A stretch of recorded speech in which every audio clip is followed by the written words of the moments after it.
Reseña de la edición. Historia de un buen brahmin. Una vez terminado Cándido, Voltaire escribe esta parábola, así la define él mismo, que envía con una carta dedicatoria a Madame du Deffand, antes de publicarla en 1761 en la segunda serie de Mélanges de littérature, d'histoire et de philosophie. Es en esta dedicatoria donde el autor habla del pequeño número de hombres que se atreven a tener sentido común, entre los cuales se encuentra, por supuesto, la dedicataria. ¿Pero para qué sirve? Para nada de nada, dice él. Os exhorto a gozar tanto como podáis de la vida, que es poca cosa, sin temer a la muerte, que no es nada. Mirándose a sí mismo, confiesa que después de dedicarse 40 años al estudio del saber, el estado de ese hombre me dio verdadera pena. Nadie era ni más razonable ni de mejor fe que él. Su vieja vecina, en cambio, que no se ha preocupado nunca de nada y que se limita a desear tener de vez en cuando agua del Ganges para lavarse, se siente la más feliz de las mujeres. Ciertas veces me he dicho que sería feliz si fuera tan necio como mi vecina, y sin embargo no querría semejante felicidad. Esta preocupación, siempre presente en Voltaire, no tiene solución ni respuesta. El filósofo está condenado a pensar sin gozar. Puede gozar, pero entonces el pensamiento desaparece o busca un refugio que no puede compartir con el placer. Los tonos dramáticos de la historia de un buen brahmin tienen mucho del acento empleado en el poema sobre el desastre de Lisboa. Lectura. Historia de un buen brahmin. En mis viajes encontré un viejo brahmin, hombre muy cuerdo, lleno de ingenio y muy sabio. Era además rico, y pese a ello más cuerdo todavía. Al no carecer de nada, no tenía necesidad de engañar a nadie. Su familia estaba muy bien dirigida por 3 hermosas mujeres que se esforzaban en complacerle, y cuando no se entretenía con sus mujeres, se dedicaba a filosofar. Cerca de su casa, que era hermosa, bien decorada y rodeada por deliciosos jardines, vivía una vieja india beata, imbécil y bastante pobre. Cierto día, el brahmin me dijo: «Ojalá no hubiera nacido». Le pregunté la causa y él me respondió: «Estudio desde hace 40 años y han sido 40 años perdidos. Enseño a los demás y yo lo ignoro todo. Esta situación humilla tanto mi alma y me repugna tanto que la vida me resulta insoportable. Nací, vivo en el tiempo y no sé lo que es el tiempo. Me encuentro en un punto entre 2 eternidades, como dicen nuestros sabios, y no tengo ninguna idea de la eternidad. Estoy hecho de materia, pienso y nunca he podido saber nada de lo que produce el pensamiento. Ignoro si mi entendimiento es en mí una simple facultad, como la de caminar o digerir, y si pienso con mi cabeza de la misma forma que cojo algo con mis manos. No solo desconozco el principio de mi movimiento, sino que también el principio de mis pensamientos queda oculto a mi mente. No sé por qué existo. Sin embargo, me hacen preguntas a diario sobre todos estos puntos. Debo responder, no tengo nada que decir. Hablo mucho y después de haber hablado quedo confuso y avergonzado de mí mismo. Y es mucho peor cuando me preguntan si Brahma fue producido por Vishnu o si los dos son eternos. Pongo a Dios por testigo de que no sé una sola palabra de eso y se nota en mis respuestas. «Ay, reverendo padre», me dicen, «enseñadnos cómo inunda el mal toda la tierra». Sufro tanto como los que me hacen esa pregunta. A veces les digo que todo está de la mejor manera del mundo, pero los que tienen arenilla en la vejiga, los que han quedado arruinados y mutilados en la guerra no lo creen, ni yo tampoco. Me retiro a mi casa abrumado por mi curiosidad y mi ignorancia. Leo nuestros libros antiguos y aumentan mis tinieblas. Hablo con mis compañeros, unos me responden que hay que gozar de la vida y burlarse de los hombres, otros quieren saber algo y se pierden en ideas extravagantes. Todo aumenta la sensación de dolor que siento. Algunas veces estoy a punto de caer en la desesperación al pensar que, después de todas mis búsquedas, no sé ni de dónde vengo, ni lo que soy, ni a dónde iré, ni qué será de mí. El estado de aquel hombre me dio verdadera pena. No había nadie más razonable ni de mejor fe que él. Pensé que cuantas más luces tenía en su entendimiento y más sensibilidad había en su corazón, más desgraciado era. Ese mismo día vi a la vieja que moraba cerca de su casa. Le pregunté si alguna vez se había afligido por no saber cómo se había formado su alma. No solo no comprendió mi pregunta, sino que nunca había pensado ni un momento siquiera de su vida en ninguno de los puntos que atormentaban al Brahmin. Ella creía en la metamorfosis de Vishnu con todo su corazón, y con tal de poder tener algunas veces agua del Ganges para lavarse, se creía la más feliz de las mujeres. Atónito ante la felicidad de aquella pobre criatura, volví a mi filósofo y le dije: ¿no os avergüenza ser desgraciado cuando a vuestra misma puerta hay un viejo autómata que no piensa en nada y que vive contento? Tenéis razón, me respondió. Ciertas veces me he dicho que sería feliz si fuera tan necio como mi vecina, y sin embargo no querría semejante felicidad. Esta respuesta de mi Brahmin me causó mayor impresión que todo lo demás. Pensé en mí mismo y vi que, en efecto, no habría querido ser feliz a condición de ser imbécil. Propuse el asunto a unos filósofos y fueron de mi misma opinión. Sin embargo, decía yo, hay una contradicción terrible en esta forma de pensar. Porque, en última instancia, ¿de qué se trata? De ser feliz. ¿Qué importa entonces ser inteligente o necio? Es más, los que están contentos con su ser están completamente seguros de estar contentos. Los que razonan no están seguros de razonar bien. Es evidente, por tanto, decía yo, que habría que elegir no tener sentido común, a poco que ese sentido común contribuya a nuestro malestar. Todo el mundo compartió mi opinión, y sin embargo no encontré a nadie que quisiera aceptar volverse imbécil para estar contento, de donde deduje que, si bien nos importa la felicidad, más nos importa todavía la razón. Pero después de haber reflexionado en ello, parece que preferir la razón a la felicidad es ser muy insensato. ¿Cómo puede explicarse esta contradicción? Como todas las demás, en todo esto hay materia para hablar mucho. Análisis. Primero, el escrito describe al sujeto del cual tratará, el sabio Brahmin, una autoridad religiosa propia del hinduismo, equiparable a los sacerdotes católicos, quien, como se verá, funcionará a manera de arquetipo. Se puntualiza que es rico, quizá como anotación curiosa, pues, por un lado, alguien rico puede perderse en la vanidad, o bien, empleando el ocio que tiene disponible a causa de esta condición, volverse filósofo. Esto era dado sobre todo antes de la existencia de una clase media predominante, donde o eras rico o debías utilizar tu tiempo para ganarte la vida diariamente. Casos que ejemplifican esto son los propios Platón y Aristóteles, los cuales pertenecían a la nobleza y estaban cerca de los círculos cortesanos de su tiempo. Esto deja claro que efectivamente tenía el tiempo necesario el Brahmin para cavilar sobre cuestiones menos cotidianas. Después se ponen en la mesa algunas de las cuestiones que atormentan al sabio: el tiempo, el pensamiento, el alma, cuestiones fundamentales que componen nuestra realidad y que sin embargo no comprendemos por completo, ni siquiera hoy en día. El cómo se siente humillado por haber consagrado tanto tiempo de su vida en una empresa que parece no haberle concedido albricias.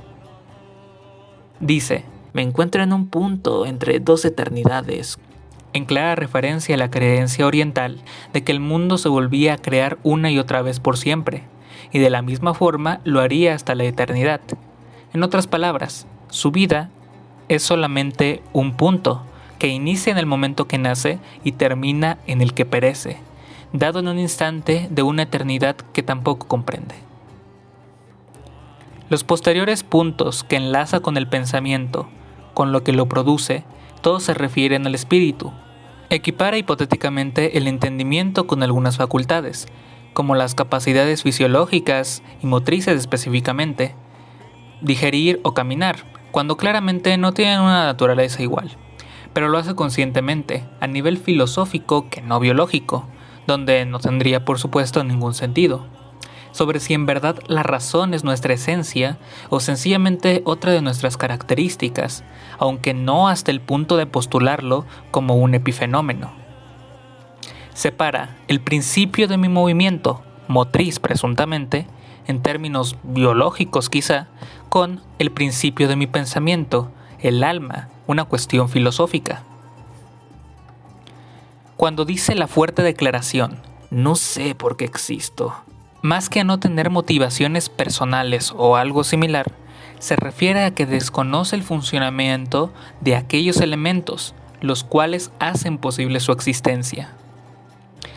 Otros le preguntan acerca de lo mismo, lo que quiere decir que aún el individuo con menor sabiduría puede tener el interés de formular este tipo de dudas, que ni siquiera un intelecto de mayor categoría puede resolver. Curiosamente, son las cosas más fundamentales las que no vislumbra con éxito, y eso lo enerva todavía más. En este punto, su situación es equiparable a la de Fausto de Goethe, el cual no es capaz de vislumbrar la esencia de aquellos temas esenciales a los que tanta vida les ha dedicado. Con esto, podemos vislumbrar que el Brahmin representa arquetípicamente al hombre que consagra su vida a profundizar en el conocimiento teórico, el cual sale de los terrenos empíricos para aventurarse en lo abstracto donde solo la razón y las conjeturas pueden guiarlo. De forma genérica podemos decir que habla del filósofo, lo cual precisamente es el viejo Brahmin.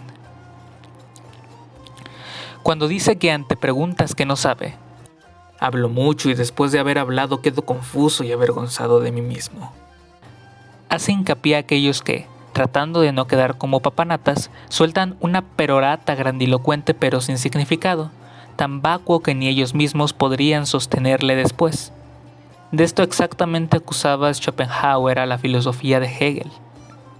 Repite los cuestionamientos que le hacen sobre Brahma, Dios creador en el hinduismo, y Vishnu, Dios primigenio, del cual se desdobló el propio Brahma, Shiva y él mismo en forma de preservador del universo. Según la interpretación de Ezequiel Evangelista, lo traduce en términos más cercanos para nuestra cultura occidental en un símil como si Jesús fue creado por Dios o si ambos son eternos. Y aunque estos personajes no tienen exactamente el mismo valor para cada religión, este símil sí nos permite ver con mayor claridad a cuál problema se refería el Brahmin. Cuando la razón falla en explicar tales cuestiones, tiene que recurrir o bien a sistemas metafísicos quiméricos o bien a las mitologías religiosas propias de cada cultura, aunque antepone a Dios, probablemente el cristiano, a consideraciones de este tipo, al mencionarlo. A otras preguntas como ¿por qué existe el mal?, responde con la máxima de Pangloss, el enunciado alrededor del cual gira toda la novela de Voltaire, Cándido. Todo está de la mejor manera del mundo y que es tan criticado por el autor en aquella obra, porque la realidad continuamente la contraviene, a causa de la existencia de aquellos que sufren vicisitudes y son desventurados. Me retiro a mi casa abrumado por mi curiosidad y mi ignorancia. Esto es, la curiosidad inherente al ser humano, que trata de desvelar los enigmas para escapar de la ignorancia, solamente para notar lo hundido que está en la incertidumbre. Al decir que uno de sus amigos, o sea, los propios filósofos, se dividen principalmente en dos tipos, hablo con mis compañeros. Unos me responden que hay que gozar de la vida y burlarse de los hombres. Otros quieren saber algo y se pierden en ideas extravagantes. Los podríamos catalogar como una suerte de epicúreos burlescos y en pensadores con sistemas quiméricos, como Platón, por ejemplo, y su mundo ideal. Cuando el narrador dice: ese mismo día vi a la vieja que moraba cerca de su casa. Le pregunté si alguna vez se había afligido por no saber cómo se había formado su alma. Corrobora a que el sabio se refería principalmente al alma, al principio del cuento, y establece ese gran contraste entre alguien vulgar e ignorante, pero sencillo, que no repara ni examina las cuestiones trascendentales, creyendo en la religión imperante sin miramientos, satisfaciéndose solo en las cosas básicas, aquella pobre criatura. Cuestión que se reafirma seguidamente con la oración. Ella creía en la metamorfosis de Vishnu con todo su corazón, y con tal de poder tener algunas veces agua del Ganges para lavarse, se creía la más feliz de las mujeres. Aún más la ignorancia con la religión, cosa que Voltaire criticaba duramente contra los jansenistas y jesuitas de su época. pues decía que estos la proliferaban. También se puede notar un paralelismo entre la metamorfosis de Visnú y la encarnación de Yahvé como hombre. Al hacerle la afrenta el narrador de cómo un autómata, o sea, alguien que vive irreflexivamente, podía ser feliz, mientras que él no, su respuesta es contundente en su sentencia final. Y sin embargo, no querría semejante felicidad. Así como la reconvención del narrador. No habría querido ser feliz a condición de ser imbécil. Nos deja claro que para alguien con un mínimo aprecio por la razón, llegará inexorablemente a la conclusión de apreciarla más que a la felicidad. Aunque después se sigue en círculo, y aquí es donde radica el núcleo de la paradoja, en cuanto se plantea la felicidad como fin último de la vida, por lo que sería insensato anteponer cualquier cosa antes que a ella, porque, en última instancia, ¿de qué se trata? De ser feliz. Apoyándolo con un ejemplo de que el ignorante es más feliz. Es más, los que están contentos con su ser están completamente seguros de estar contentos. Los que razonan no están seguros de razonar bien. Al final, lanza una conclusión que podría parecer algo apresurada y que lo es en efecto. Es evidente, por tanto, decía yo, que habría que elegir no tener sentido común, a poco que ese sentido común contribuya a nuestro malestar. Pero que encierra una intención ingeniosa, como ya se verá en el desenlace de la subsecuente reflexión. Reflexión crítica.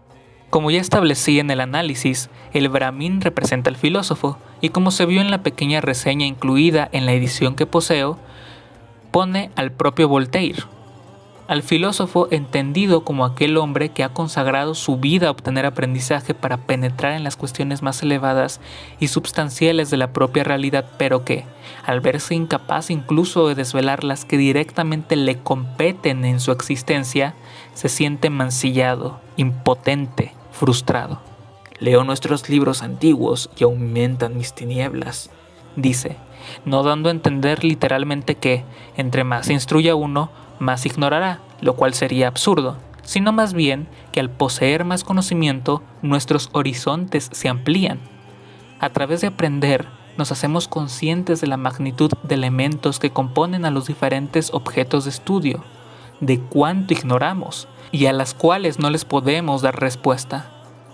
Para colocarlo en una metáfora, no es que en cada ocasión en la que un hombre se instruya, vaya hundiéndose en el desconocimiento, sino que el saber le otorga la luz con la cual vislumbrar el hondo pozo en que está atrapado. Esta es la razón por la que Sócrates declaró su famosa frase: yo solo sé que nada sé.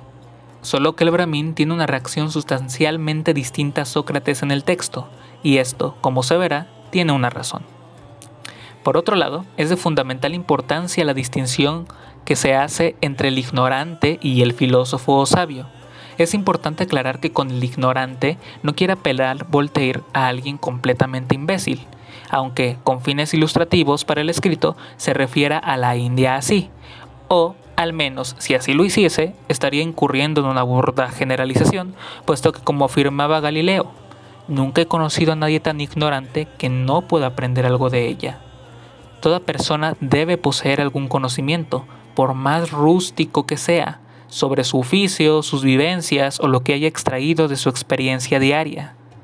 En otras palabras, será probablemente un conocimiento empírico suficiente para lo práctico, aunque sobrante para instancias más rigurosas. Porque nadie es completamente ignorante ni tampoco sabio, como demuestra el Brahmin al admitir su falta de respuestas.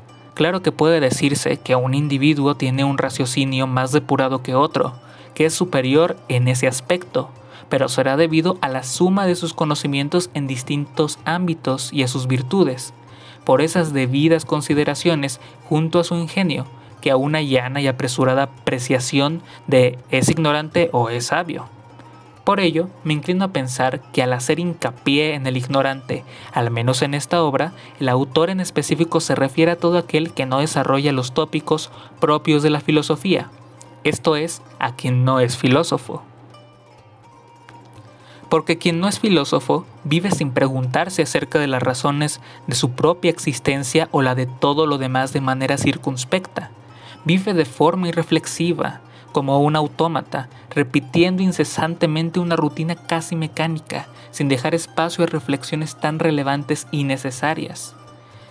Bajo este contexto, cualquiera que no caje en esta actitud podría ser un autómata, no tan solo la gente más vulgar e ignorante, sino hasta profesionistas, personas especializadas en una o varias tareas que inviertan su vida exclusivamente a su coto, pero jamás, ni un poco, a la filosofía. Porque, por más que se alabe a la humildad y a la sencillez actualmente, en cuanto estén fundadas en la miseria, no son deseables ni merecen las mismas prosternaciones que las dadas en la dignidad y en la virtud. Además de la distinción entre estas dos figuras, existe otro tema principal en la historia de un buen brahmin, y en la cual recae el motivo de que fuese escrita, la paradoja de buscar la felicidad, pero no querer abandonar la razón, que llega a alejarla. La contradicción se sustenta en la mención de que el fin último de la vida es ser feliz, idea totalmente acorde a una doctrina eudemonista, y que en lo personal no comparto del todo. Si bien, como pensaba Aristóteles, contrario a los cínicos, comparto que se necesitan satisfacer ciertas necesidades básicas para vivir dignamente, y que la felicidad y todas las emociones positivas son beneficiosas para esto, por lo que tampoco hay que rechazarlas. Pero aún así no lo considero el fin último de la vida, la felicidad. Este tema ya lo podré tratar a postrer en algún otro video. Pero bien, asumiendo que nos atenemos al eudemonismo, habría que precisar, ¿hay una sola felicidad o hay varias?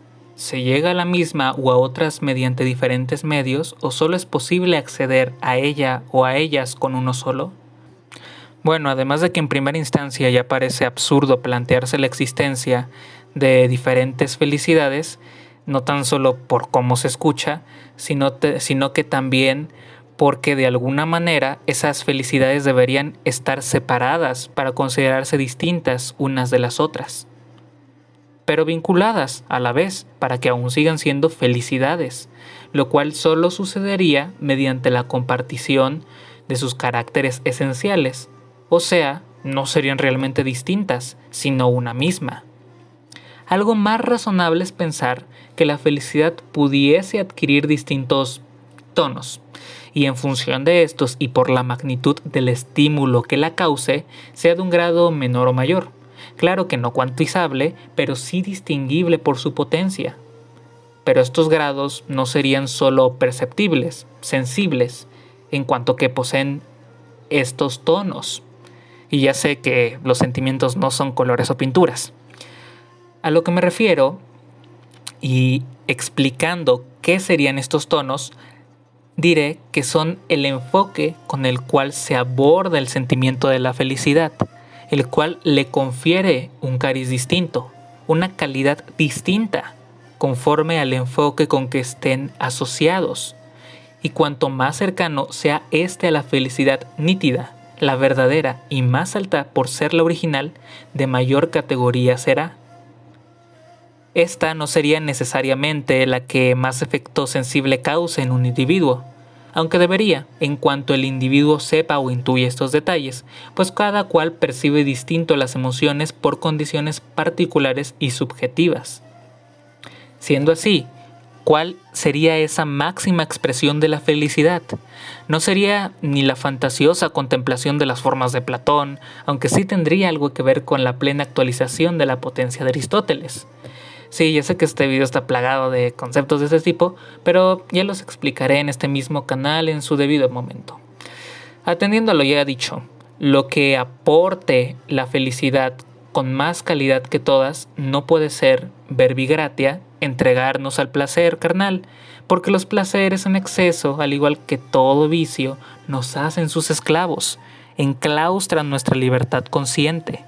Y de esa manera no podemos ni conducirnos adecuadamente ni progresar en nuestra persona, para provecho de otros también.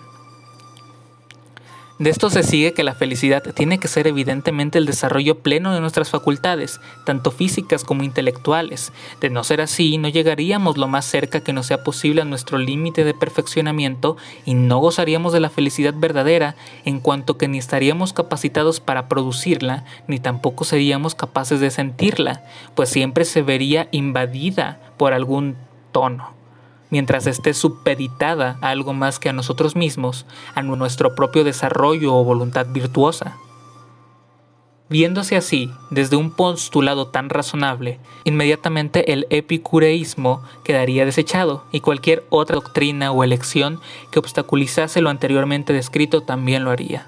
Así, el elegir ser ignorante no sería aceptable en una doctrina eudemonista que se respete y que sea mínimamente lógica o consecuente, porque además de bloquear la obtención de la felicidad, la que proporcionaría a lo sumo sería un fragmento maltrecho de esta, pérfida, engañosa y sin demasiado valor, aunque esto implicase en ciertos momentos tenerse que exponer al malestar para obtener la verdadera.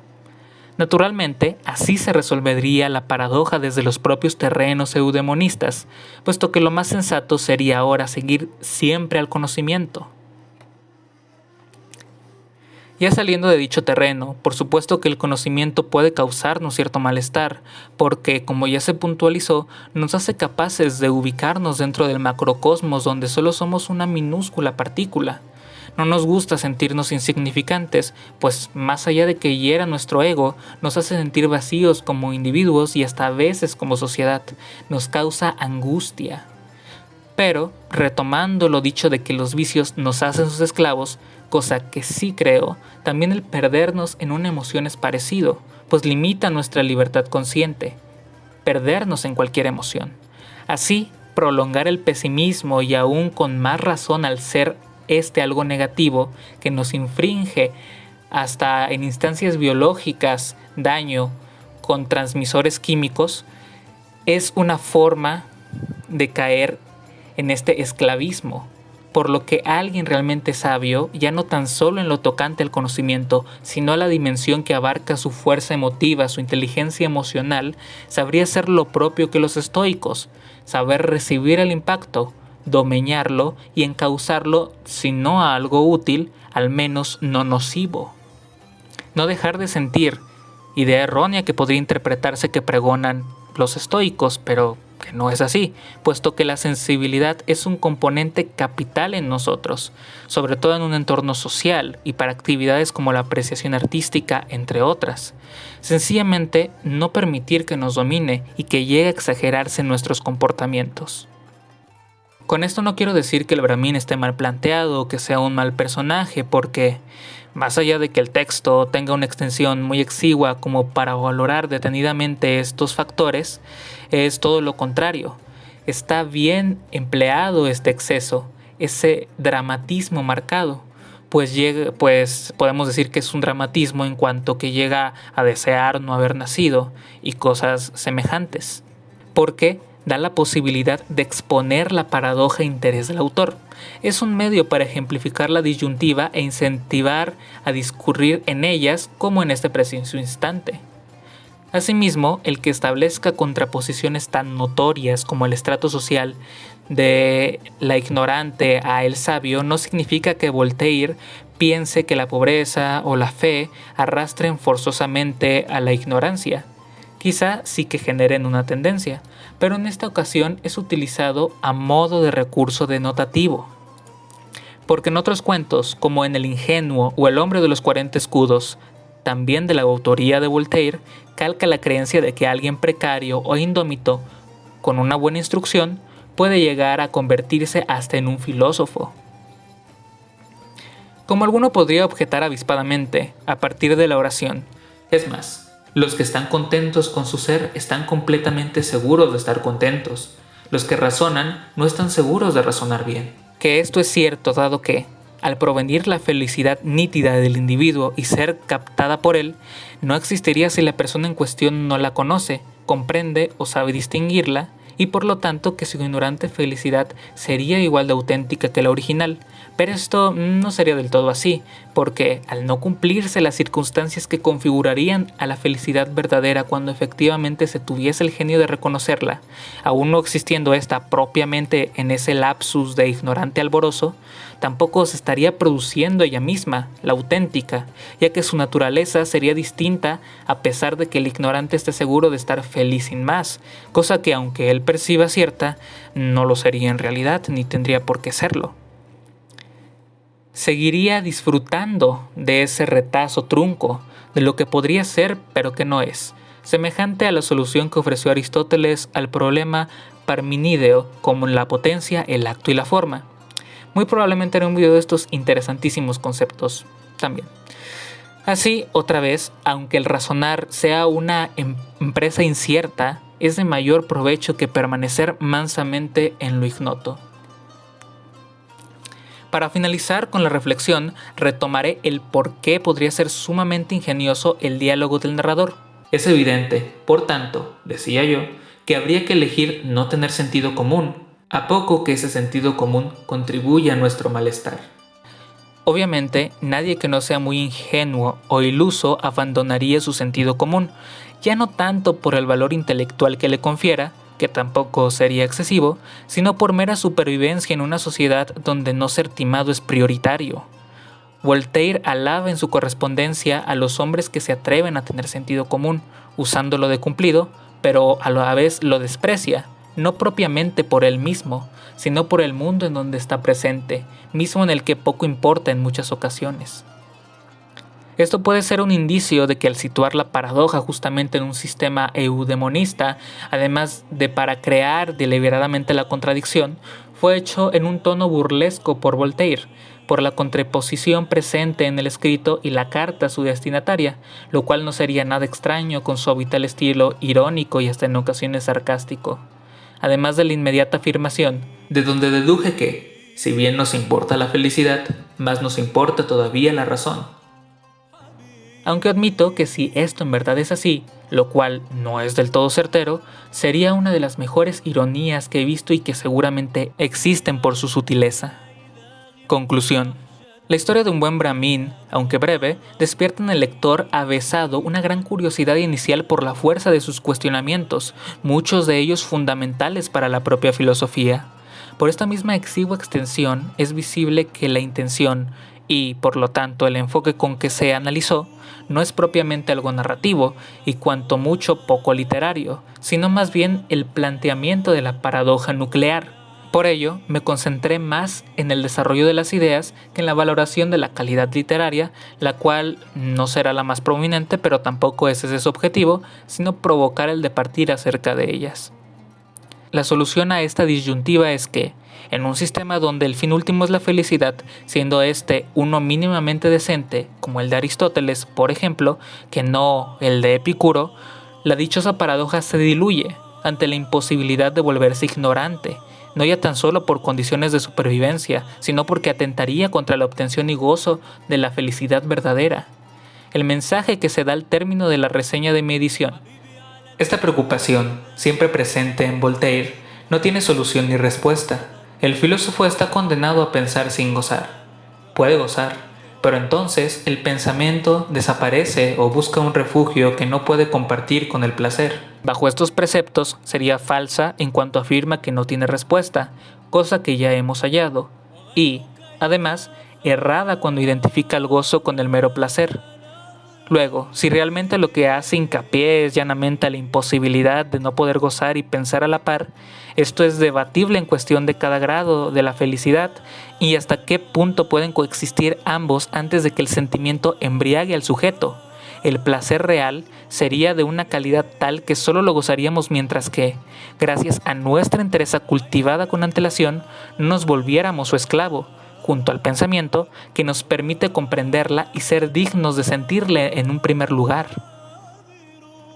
Ahora bien, si se habla de la felicidad verdadera, la cual sin dudas debería apartar todo de la mente del hombre, ciertamente estarían en lo correcto, y esto solo demuestra que la felicidad, entonces, solo debería ser un complemento a ese pensamiento formulado, una momentánea recompensa y no el fin último, porque en esa situación el pensamiento y por tanto la razón, caracteres esenciales del ser humano, desaparecerían indefinidamente, con lo que se dejaría de ejercer nuestra máxima plenitud. Como esclavos de la felicidad ya no seríamos hombres.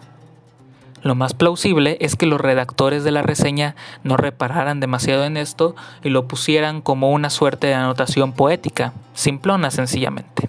En suma, el texto, además de abordar dudas capitales, como el tiempo, el pensamiento, la eternidad del alma y el cuerpo, el mal y lo ético, la existencia, va en contra, como no podía ser menos por parte de Voltaire, del fanatismo religioso, de la ignorancia y de todo aquello que le impida a la razón alcanzar su merecido podio como la mejor guía de la humanidad.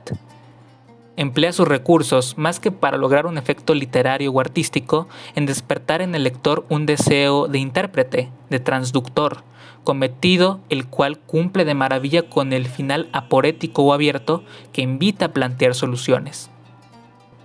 A pesar de que, en el fondo, el mayor de los conflictos, una vez reflexionado, sea un sinsentido. Pero para llegar a tal conclusión, precisamente, debimos recorrer aquel sendero del pensar primero, actividad que, bien llevada a cabo, refina nuestro entendimiento, nos lleva más cerca a la plena aplicación de nuestras facultades y a la máxima expresión alcanzable de nuestra naturaleza humana.